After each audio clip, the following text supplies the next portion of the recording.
everybody, this is Melissa, the Encouraging Prepper here. Okay guys, today is an exciting day for me. I get to go help a friend out. I have a couple of young ladies who are interested in pressure canning and they want some chicken canned, and I have been promising to do so.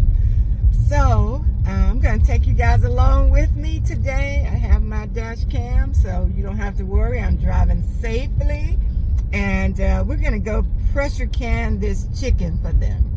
All right, so come on back and watch me pressure can chicken.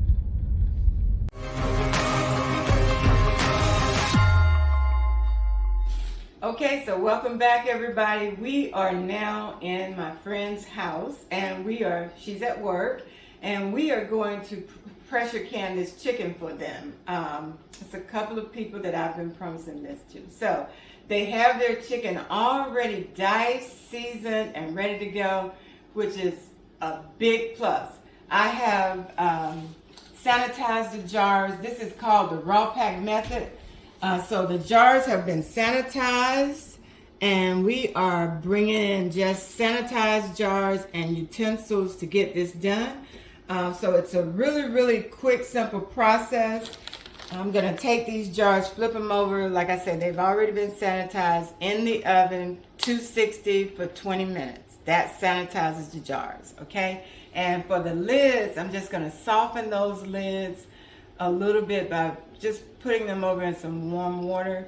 But because this is a raw pack method, everything as far as the jar, the water, and the pressure canner, all of that just needs to be cold to cold to cold. So you don't need to have anything warmed up. I'm just going to quickly show you the chicken that's been prepared here. It's beautiful diced chicken. All of these are already diced and the size that they want it to be and ready to go. So this is chicken breast, beautiful chicken breast, all ready to go. And if we see any extra fat, we will just snip those, okay? All right, so we're gonna pressure can this. I'll bring you right back. So we're gonna attempt to do 18 jars of chicken.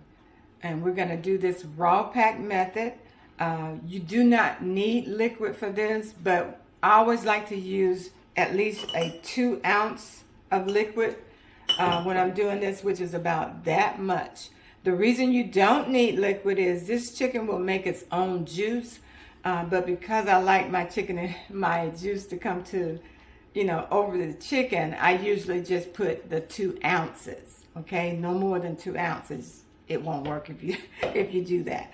All right, so we have everything we need. I'm gonna do 2 jars just to show you guys how easy this process is. And when I say easy, I mean really easy. So we're gonna take these first 2 jars. You won't see my face, but you'll see the cameraman come down. And we're just gonna fill these. I have on gloves for sanitation purposes. And we're just gonna fill this with boneless chicken, and it's pretty simple to do. Most of these chunks are about the same size, so we're going to just fill it up. And you want boneless, skinless. Okay, so if you can get the boneless, skinless, this is the best chicken to use, and we're using breast chicken today. So you're going to fill that, leaving a 1-inch head space. So that's a little bit too much, so we're going to take that one out. Let's see if we can get that one in. That's still too much. So we're going to just have that as a 1-inch head space so that the chicken can cook properly. All right, so we got that one. And then putting the chicken in.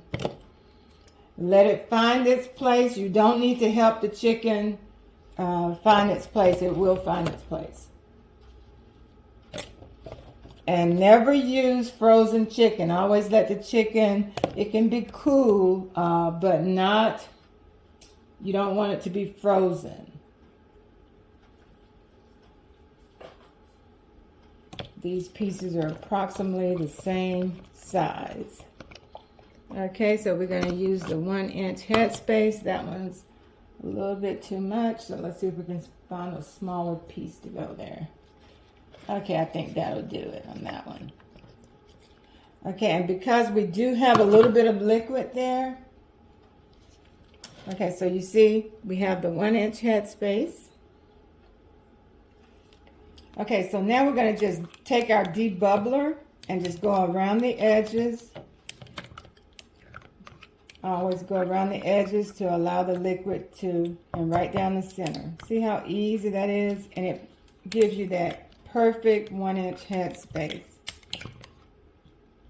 Okay, so I debubbled it.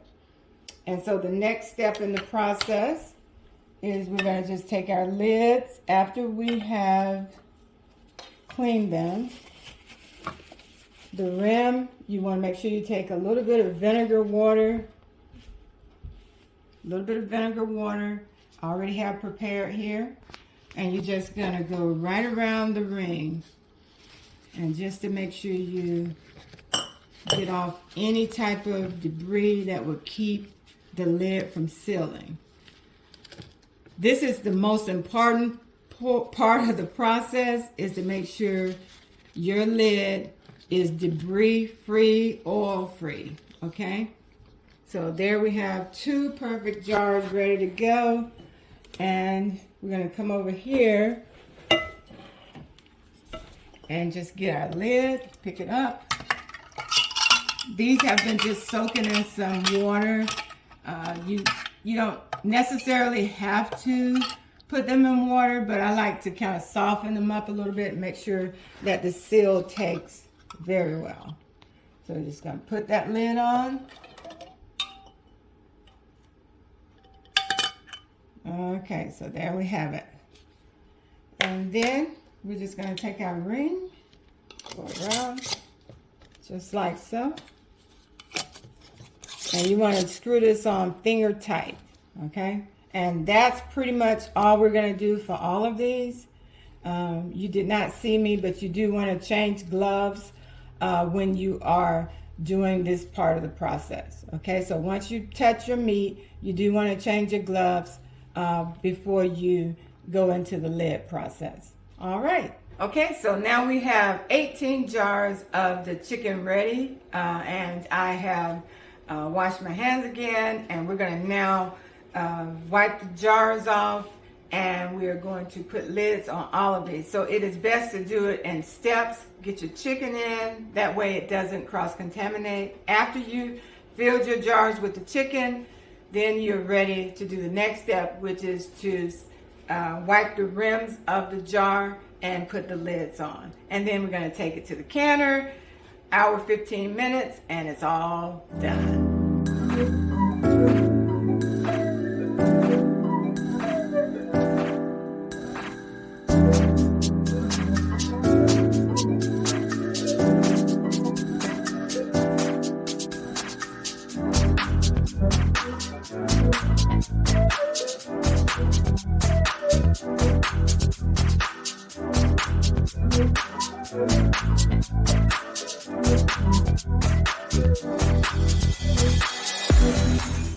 Okay guys, now that we have all of the jars ready to go, all 18, we're going to be bringing it over here. And remember, this is cool to just water that's, you know, getting ready for the canner. So that's about 3 quarts of water in the canner. And so I'm going to start putting them in the canner, and we will be double stacking today. So I will be using an extra rack. All right, so here we go. Putting them in the canner.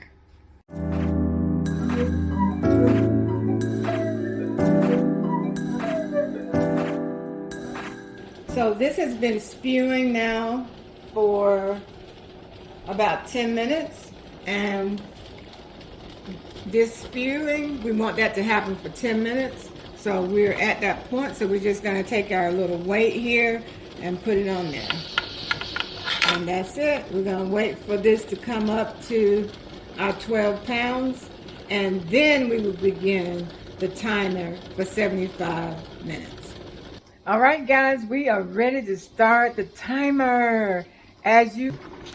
We are now at, I believe it's 12 pounds exactly. Wonderful. And so now I will start the timer for the 1 hour and 15 minutes. That's 75 minutes for pints. If you're doing quarts, you'll need to do, I think it's 90 minutes. All right. I'll bring you back when this is all done. It's been a lot of fun so far. All righty. All right, so now that the canner has completed the processing of the chicken, we're going to go ahead. We've allowed it to cool down an extra 10 minutes after the temperature or the pressure has fallen to the 0 point. All right, so we're going to go ahead and just open this away from your face. And you guys have seen me do this before. You just have to make sure it's away from your face, okay? And we're going to put that down here. Okay. Now I want you to be okay. So I'm ready to take out the chicken. This is really, really hot. So I tell you, have no children around when you're doing this. Okay, I'm going to start with the one in the center here. You just want to take your jar lifter and come straight up. Beautiful chicken. And we're going to go straight over to a secure spot. Don't try to get the water off the top. Just let it be. All right. And now I will get these out and I will bring you back. So we have a second layer here of chicken. So we're just going to take off our lid and move that out. And you can see that we have the other 9 jars here. And now we're going to move those out. All right. So it's all done. Just like that. All right. So I want to encourage you, if you have a pressure canner and somebody else doesn't, then help a friend out. Because 18 jars is better than no jars, right? So here we have 18 jars of just pressure canned chicken. It can be used for chicken fettuccine, just any way you want to use it, just with chicken and rice. It's a number of ways to use canned chicken. And the best way is to do it yourself. And that way you know what's in it. All right? All right, guys. I hope you enjoyed the video. If you did, give it a thumbs up. And if you're not subscribed, please hit that subscription button so you will not miss any of the upcoming videos on how to preserve your food. All right, see you guys in the next one. Love you. Bye.